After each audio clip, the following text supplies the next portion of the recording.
할렐루야. 우리 주님께서 2000년 전 죽음의 권세를 뚫고 사망 권세를 파하시고 부활을 하셨습니다. 사실은 제자들은 예수님이 십자가에서 처형되었을 때 끝났다고 생각했어요. 더 이상 주님을 위해서 할 일이 없었습니다.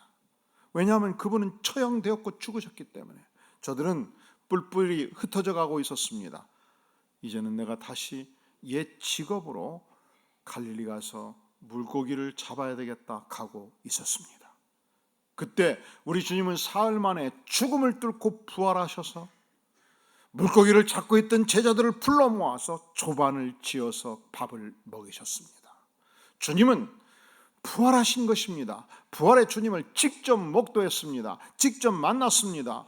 직접 허거하고 악수를 하고 눈빛을 보고 주님께서 살아나셨구나, 부활하셨구나. 이것은 추상이 아니고 실제구나.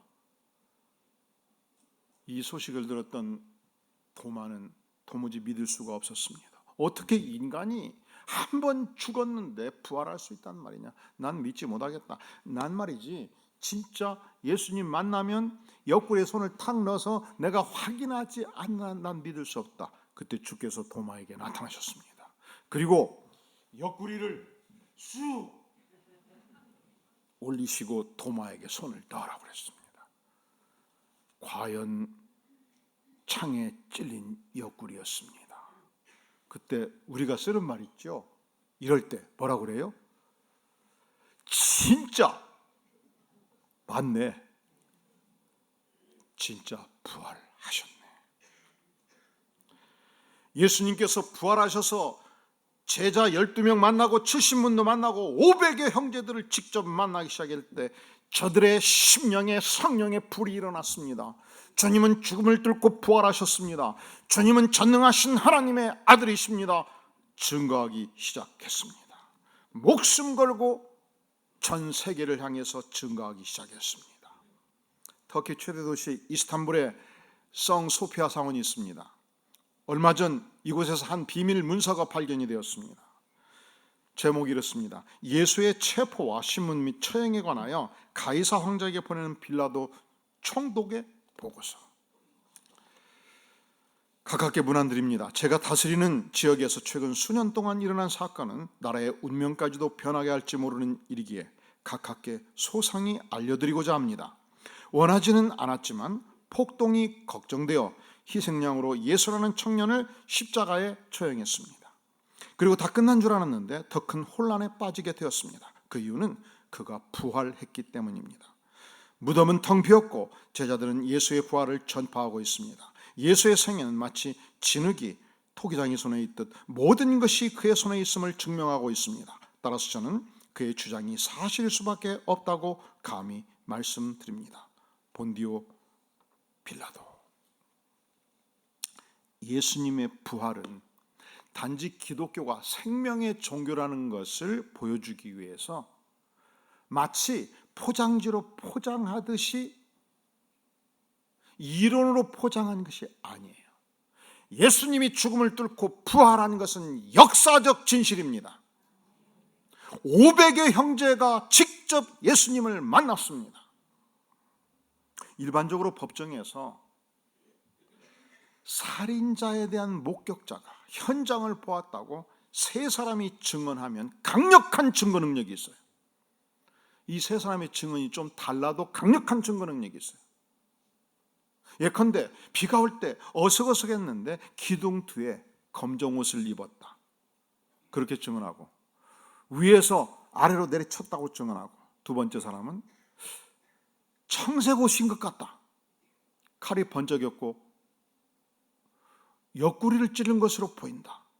약간씩 증언이 달라도 그 사람의 얼굴 인상착의 그리고 행동거지 사람을 죽였다는 한 가지 사실이 동일하면 세 명의 목격자는 살인을 확정짓는 강력한 증언이 있어요. 그런데 예수님의 부활은 500의 형제가 함께 그리스도를 만났노라고, 함께 식사했노라고, 그의 증언을 들었노라고 성경은 기록하고 있습니다. 이보다 더 법정에서 강력한 증언은 없습니다. 예수님은 죽음을 뚫고 부활하셨습니다.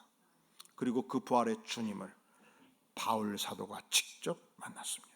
바울은 예수님의 부활을 증언할 만한 사람이 원래 아니었습니다. 왜냐하면 그는 바리새파 지도자로서 예수님을 믿는 자들을 잡아 죽이고 체포하고 구금했던 인물이었습니다. 그는 대제사장의 체포영장을 받아가지고 다메스커스를 향해서 예수 믿는 자들을 체포하기 위해서, 사형 언도를 하기 위해서 말 타고 달리고 있었습니다. 그때 하늘로부터 강력한 불빛이 비추었습니다. 서치라이트였습니다. 앞이 보이지 않았습니다. 캄캄했습니다. 말에서 떨어졌습니다. 엎드러졌습니다. 거꾸러졌습니다. 그때 부활의 주님의 음성을 들었습니다. 사울아 사울아, 바울의 본명이 사울이지요. 너가 어찌하여 나를 박해하느냐? 주여 당신은 누구시니까? 나는 너가 박해하는 예수라. 시내에 들어가서 아나니아를 만나라. 아나니아를 만났을 때 아나니아가 증언합니다. 나도 주님의 말씀을 들었습니다. 이 사람은, 사울은 내 이름을 이방인과 임금들과 이스라엘 자손에게 전하기 위하여 택한 나의 그릇이라. 그가 내 이름을 위하여 얼마나 고난을 받아야 할 것을 내가 그에게 보이리라. 그는 이 예수님을 만나고 이 예수님의 음성을 듣고 예수님을 핍박하는 인생에서 부활의 주님을 증거하는 인생으로 바꾸어진 것입니다. 그는 그 당시 전 세계로 알려졌던 지중연한 전역을 향해서 복음을 죽을 때까지 증거하는 인물이 되었습니다. 우리 주님께서 사망 권세를 파하고 부활하셨습니다. 이 부활은 모든 이론을 파하고 모든 철학을 파하고 모든 사상을 파합니다. 부활은 역사적 사실이기 때문에 우리는 죽어도 사는 존재입니다. 믿는 자는 영생을 가졌나니 주님께서 부활하셨기 때문에 부활을 주님을 믿는 모든 백성들은 영생을 소유한 백성입니다. 그러면 부활을 믿는 우리는, 부활을 믿었던 바울은, 부활을 믿는 모든 그리스도인들은 어찌 부활이 없는 인생과 같은 생애를 살아가겠습니까? 달라야지요.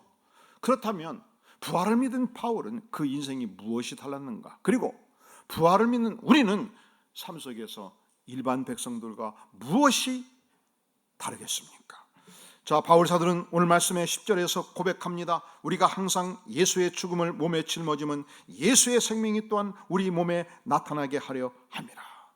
예수의 생명, 죽음을 뚫고 부활하신 영원한 생명, 영생의 생명, 하나님의 아들의 생명, 이 생명이 우리 몸에 나타나기 위하여, 부활의 권세가 영생의 생명력이 우리 몸에 나타나기 위하여 우리가 항상 예수의 죽음을 몸에 짊어집니다. 이것이 그리스도인이에요. 이것이 부활의 복음을 믿는 백성들의 삶입니다.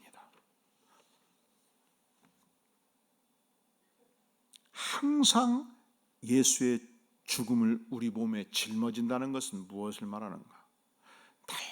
날마다 십자가 앞에 내 교만을 못 박습니다. 내 자아를 못 박습니다. 날마다 죽는 삶을 사는 것입니다. 바울은 그렇기 때문에 고백하기를 나는 십자가에서 날마다 죽노라 고백하였습니다. 내가 죽으면 가족들이 행복해요. 내가 죽으면 자녀들이 행복해요. 내가 죽으면 나와 함께하는 공동체가 행복해요. 여러분 내일 출근하시면 여러분이 사랑하는 부하들을 향해서 내가 날마다 죽고 그리스도가 사는 생애를 사시기를 주의 이름으로 축원합니다. 그러면 누가 행복하다고요? 사실은 내가 먼저 행복해요. 그리고 누가 행복할까요? 나와 함께 있는 백성들이 행복한 것입니다. 그런데 부활의 권세를 믿는 백성들은 어떤 삶을 사는가? 나는 날마다 죽노라. 내 교만이 죽고 내 자아가 죽고 죽을 때 그리스도의 권세가, 그리스도의 부활의 능력이, 그리스도의 은혜가, 그리스도의 생명력이 내 삶 속에서 샘솟듯 살아 움직이게 되는 것입니다. 유기숙 목사님이 나는 죽고 예수로 사는 삶, 이런 책을 썼습니다. 거기에 이런 스토리가 나오고 있어요.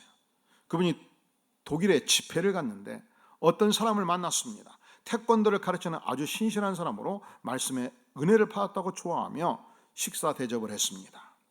나는 죽고 예수로 살자는 말씀을 듣는 순간 결심을 했답니다. 억울한 일이 많이 있지만 더 이상 나를 주장하지 않겠습니다. 그 사람들 때문에 답답해지도 않겠습니다. 날마다 죽겠습니다. 그렇게 말을 했대요. 그리고 하는 말이, 목사님, 그런데 나는 날마다 죽는데 해결되지 않는 문제가 있어요. 나는 죽는데 그 시읒 쌍기역,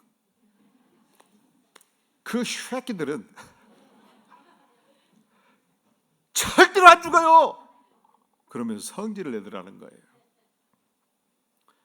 이 이야기를 듣는 순간 유기성 목사님 마음이 엄청 무거워지더래요. 자신이 죽는다는 것이 무엇인지 아직 알지도 못하고 이해하지도 못하는 그 사람 때문에 마음이 답답했다는 것입니다. 그 사람은 아직도 마음의 상담에 대한 판단이 그대로 살아 있었기 때문입니다. 내 자아가 십자가 앞에서 날마다 100% 죽으면 내 안에 부활의 권세가 임하는 것입니다. 이것이 부활 신앙의 능력입니다. 내가 죽지 아니하면 내 자아가 팔팔 살아 움직입니다. 나의 교만이 팔팔 살아 움직입니다. 어느 곳을 가서나 갑질하는 인생으로 바꿔질 수 있습니다. 우리 교회 장로님들, 안수사님들, 권사님들은 날마다 죽노라 고백하면서 은혜 끼치는 복된 백성 되기를 주의 이름으로 축원합니다. 교회에서만 그러면 안 돼요. 언제 그래야 된다고요? 날마다. 직장에서도, 가정에서도, 길거리에서도 날마다 죽노라, 부활의 권세를 덧입노라 고백하는 복된 백성 되기를 주의 이름으로 축원합니다. 예수의 부활을 믿는 자 다르지요. 삶이 달라요. 무엇이 다른가? 첫째로 날마다 죽노라, 그로 인해서 부활의 권세를 덧입는 인생이 되는 것이지요. 달라요. 두 번째, 무엇이 다른가? 날마다 죽지만 죽고 없어지는 게 아니에요. 날마다 죽지만 예수 부활의 권세를 덧입고 오뚜기처럼 다시 일어서는 것입니다. 우리 다 함께 고린도서 4장 8절 9절 한 목소리로 봉독해 볼까요? 시작. 우리가 사방으로 우겨쌈을 당하여도 쌓이지 아니하며 답답한 일을 당하여도 낙심하지 아니하며 박해를 받아도 버림받지 아니하며 거꾸러뜨림을 당하여도 망하지 아니하고. 우리가 사방으로 우겨쌈을 당했습니다. 그러나 부활의 권세를 믿기 때문에 우겨쌈을 당하지 않습니다. 오뚜기처럼 다시 일어섰습니다. 우리가 세상을 살면서 답답한 일을 당하였습니다. 하지만 부활의 주님을 믿기 때문에 결코 낙심하지 아니합니다. 우리가 예수 부활의 권세를 믿기 때문에 박해를 받습니다. 그럼에도 불구하고 버림받지 아니합니다. 심지어 세상에서 거꾸러뜨림을 당한다 할지라도 부활의 권세를 믿는 하나님의 백성들은 결코 망하지 않는 줄로 믿습니다. 지금 이 고백이에요. 바울은 아무리 봐도 이 고린도 후서에서만 봐도 대단한 인물이에요. 불가사의한 인물이에요. 오뚜기 같은 인생입니다. 그런데 우리도 부활의 신앙으로 무장하면 오뚜기 인생의 축복을 누릴 수 있는 줄로 믿습니다. 바울 사도가 1차 선교여행 당시 소아시아 반도 루스드라로 들어갔을 때 아주 강력한 복음 증거를 했어요.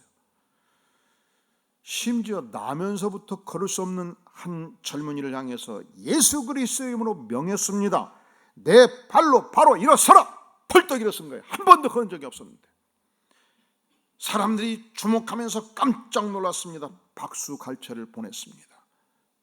그곳에서 그를 적대했던 유대인 세력을 만나고 저들이 돌로 어떻게 처벌했는지 죽은 걸로 여겨졌습니다. 죽은 걸로 여기고 죽었지요. 성 밖으로 버렸습니다. 내쳤습니다.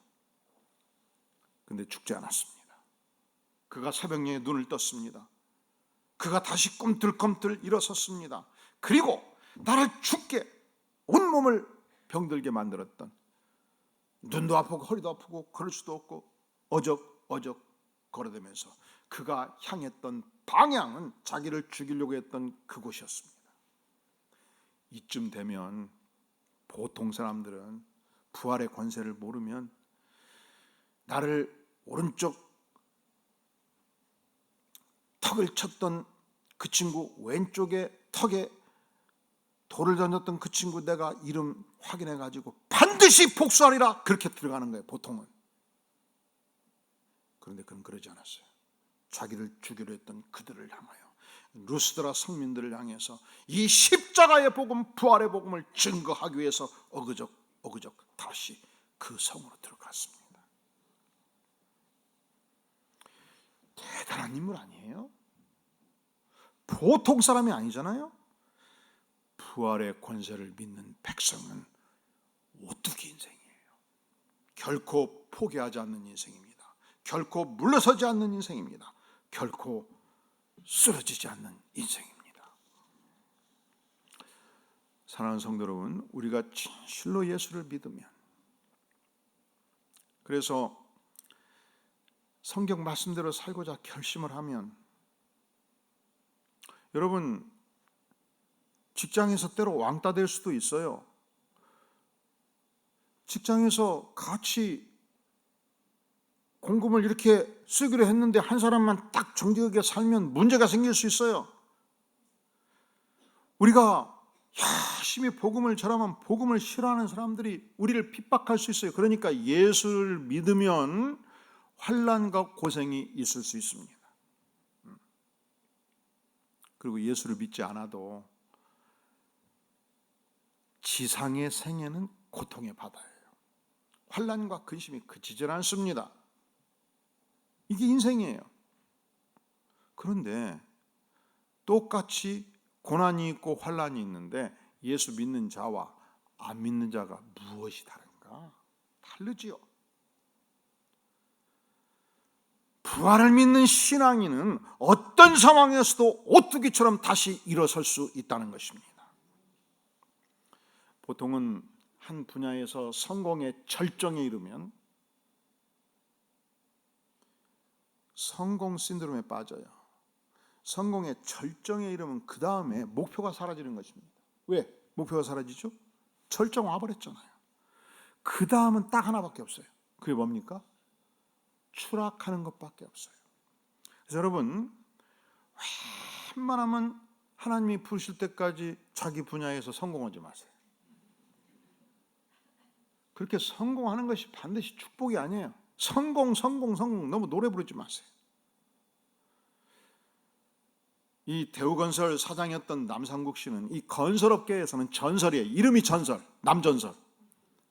그는 건설 분야의 모든 분야에 해박한 인물이었습니다. 서울대학교 공과대학을 졸업하고 그 분야에서 아주 잔뼈가 굵었던 인물이었습니다. 그런데 그가 어느 날 뉴스에서 자기를 모욕하는 말을 듣고 인생을 포기해버립니다. 그건 진실이 아니었어요. 그러지만 자기 명예가 추락되는 그 순간 성공의 절정에서 더 이상 견딜 수가 없었습니다. 그는 몸을 한강에 던졌습니다. 인생을 끝내버린 거예요. 여러분, 최진실을 기억하십니까?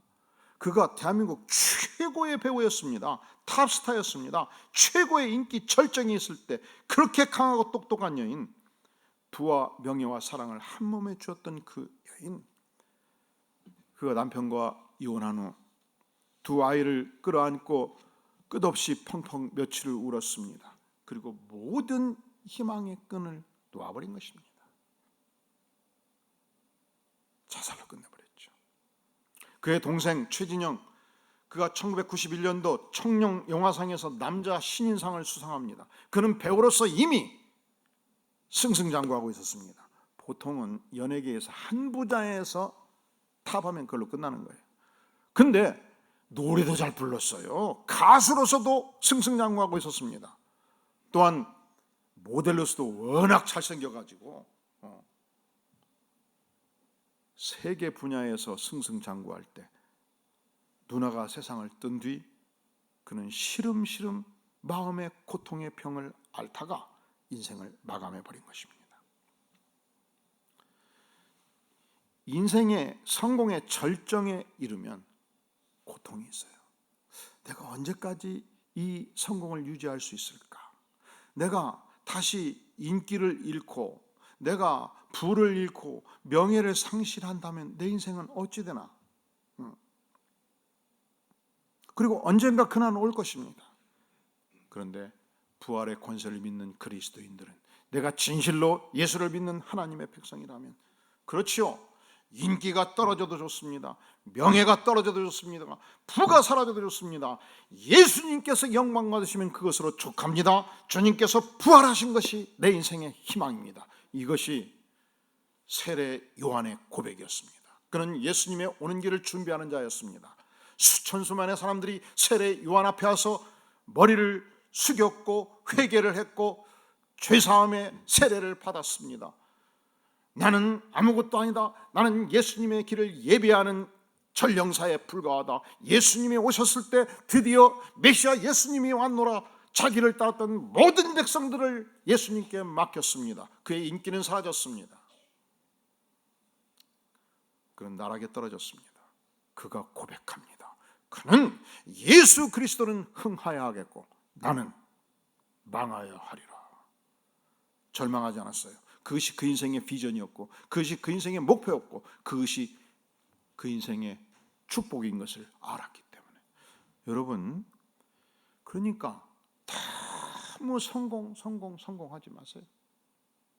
그래도 성공해 보고 싶지요. 그저 꾸준히 부활의 축복을 누리고 부활의 권세를 알고 주님을 섬김으로 내 인생은 족하다. 그러면 하나님께서 성공을 주셔도 그게 내 것이 아니죠. 그게 누구 거예요? 하나님의 것이잖아요. 거두어 가셔도 하나님 감사합니다. 내가 한때 성공의 절정을 경험했는 것도 하나님의 은혜고, 또 이것을 하나님께 되돌려 드리는 것도 하나님의 은혜입니다. 이것이 부활의 권세를 믿는 백성들의 고백인 것입니다. 오늘의 이 시대는 놀랍게도 희망을 상실한 시대입니다. 우리 대한민국이 OECD 국가가 되었어요. 선진국 대열에 진입을 했어요. 그런데 여전히 자살률 1위, 2위를 다투고 있습니다. 여러분, 우리가 1950년대 전쟁이 끝났을 때 전 세계 국가에서 맨 끝터리에 있었어요. 완전 극빈국가였어요. 거리마다 고아들이 넘쳤고 굶주려 죽어가는 사람들이 넘쳤고 상위권인들이 멈췄던 나라였습니다. 먹을 것이 없던 나라였어요. 구호물자로 잉여 농산물로 바다 건너온 음식으로 입고 먹었던 백성이었습니다. 그런데 말이죠, 8대 무역 강국 된다는 게 대단한 거예요. 여러분, 남북 아메리카의 그 많은 나라 중에서 미국, 카나다, 브라질은 원래 강국이에요. 브라질은 엄청난 자원을 가지고 있잖아요. 아시아에서 누가 뭐라 해도 중국과 일본은 강국이에요. 벌써 5개 나라잖아요. 유럽 전체를 통틀어서 미국과 겨루었던 나라가 소련 아닙니까? 러시아 강국이죠. 그리고 전통적으로 영국, 프랑스, 독일은 강국이에요. 거기에 이태리와 스페인은 넣었다 뺐다 넣으면 몇 개 국가가 됩니까? 6개 국가. 빼면 최소한 4개 국가. 그러면 유럽의 4개 국가, 아시아의 2개 국가, 6국가, 아메리카의 대륙의 3개 국가, 9개 국가, 이 국가들과 자웅을 겨루면서 일어선 나라가 대한민국 아닙니까? 대한민국 대단한 나라예요.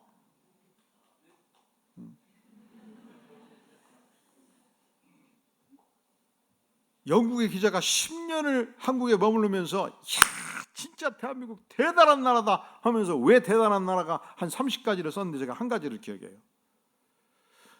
어떤 강대국도 강대국을 향해서는 놈자를 안 붙인대요. 근데 대한민국 백성들은 미국, 중국, 때 일본 과감하게 붙여버린다는 거예요. 그리고 약소 국가를 향해서는 절대로 놈자를 안 붙여준대요. 베트남 사람, 필리핀 사람. 여러분, 베트남 놈자를 붙이면 어색해요. 필리핀 어색해요. 사람으로 존중해줘야 자연스러워요. 이 대단한 민족이라는 거예요. 그런데 희망을 상실하고 있어요. 그럼에도 불구하고 청년 자살률이 세계 1위예요. 대기업의 취직학에서 엄청 들어갑니다. 취직해봤더니 새벽부터 밤늦게까지 월화수목 금금금 희망이 안 보여요. 취직이 안 되면 안 되는 대로 죽을 지경이에요. 중소기업에 들어가면 날마다 친구들 만날 때마다 이 비교식 때문에 고통이 커요. 그래서 집에 들어가서 아빠한테 그 고통을 얘기하면, 야, 이 자식아, 나는 전쟁 후에 태어났다. 그때는 우리 아버지가 새끼 밥만 줘도 만족했다. 라면이 없냐, 밥이 없냐, 김치가 없냐, 뭐가 그렇게 불만이 많으냐. 이게 소통이 안 되네. 상황이 절망적일 때 웃지 않아.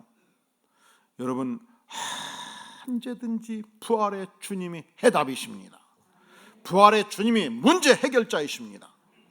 부활의 주님이 임하면 어떤 문제도 부활의 능력으로 뚫고 나갈 수 있습니다. 닉 부이치치라는 인물을 기억합니까? 그가 1982년도 목사의 아들로 태어났습니다. 태어나고 보니까 팔다리가 없는 거예요. 담당 의사가 부모님이 목사님이셨는데 부모님이 온 교우들이 깜짝 놀랐습니다. 충격을 받았습니다. 자라면서 유년 시절 그리고 사춘기 시절, 나는 왜 이렇게 태어났나? 내가 살아야 될 의미가 뭐가 있나? 날마다 자살을 생각하면서 살았습니다. 근데 부모님이 참 사랑이 컸어요. 성경을 공부하면서 그가 깨우칩니다. 나의 출생이, 나의 인생의 비극이 나의 죄 때문이 아니고 아버지의 죄 때문이 아니고 하나님의 영광을 나타내기 위함이라 이 말씀을 믿기로 작정합니다. 부활의 주님을 따르기로 작정합니다. 우리 주님은 사망 권세를 파하셨는데 내 인생에 임하시면 반드시 의미가 있다 믿기로 작정합니다. 그렇게 생각하니까 팔, 다리는 없지만 다른 장기가 다 건강한 게 그렇게 감사한 거예요. 다리 한쪽에 6, 7cm 작은 뼈가 하나 있었거든요. 치킨 본, 이 닭다리 뼈라는 뼈가 있었는데 이걸로 드럼체를 딱 잡으니까 드럼체가 잡혀요. 그래서 드럼을 배우기 시작합니다. 이 닭다리 뼈로 수영도 하고 축구도 하고 골프도 하고 컴퓨터도 치고 낚시도 하고, 그리고 어깨를 흔들어 보니까 오케스트라 지휘도 되었습니다. 하나님 감사합니다. 내 인생은 하나님의 기적입니다 고백합니다. 그가 이런 글을 일기로 남겼습니다. 저는 기적을 믿습니다. 그래서 아직도 정상인처럼 자유롭게 걷고 무거운 것을 들어올리고 도구를 마음껏 활용할 수 있는 날을 주께서 주시리라고 믿습니다. 그러나 그날을 기다리면서 저는 제게 이미 주어진 것들을 감사하며 기적을 만들고 싶습니다. 기적을 바라기만 하는 자가 아니라 기적이 되는 삶을 살고 싶습니다. 저는 팔도 다리도 없지만 한계도 없습니다. 포기하지 않으면 절망을 희망으로 바꿀 수 있습니다. 할렐루야. 우리 주님이 인생 최대의 한계, 죽음을 뚫고 부활하셨는데 아무리 절망적이라 해도, 아무리 팔과 다리가 없다 할지라도, 아무리 상황이 어렵다 할지라도 부활의 주님을 믿으면 오뚜기처럼 일어설 수 있습니다. 그래서 부활을 믿는 인생은 오뚜기 인생이지요. 자, 부활을 믿는 자의 삶이 결코 믿지 않는 자의 삶과 같을 수가 없잖아요. 무엇이 다른가? 우리는 영생이 있기 때문에 날마다 죽는다 고백합니다.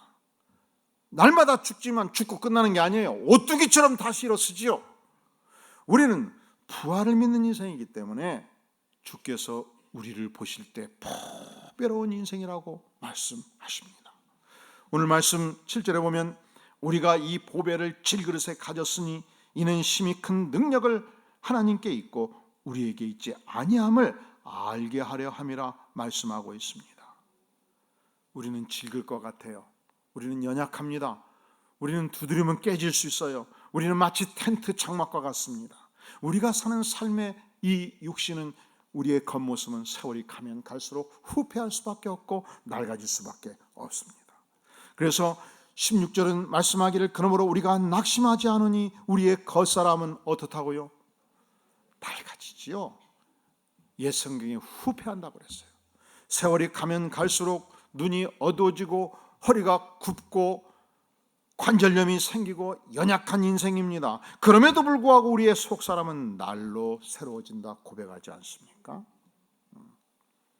우리의 육신은 질그릇이에요.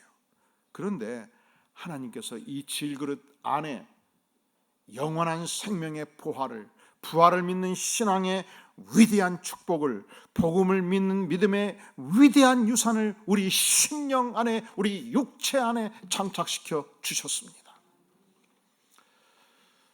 어젯밤 미국 최대의 부호 워렌 버핏이 저한테 전화를 해서 만나자고 했어요.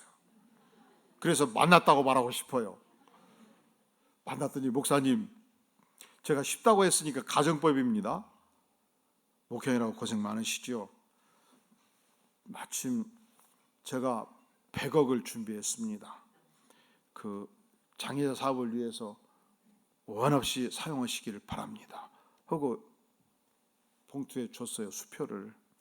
제가 그냥 감사합니다 이렇게 딱 받으면 되겠어요? 두 손으로 정중하게 진실로 고맙습니다 하고 받은 게 좋겠어요?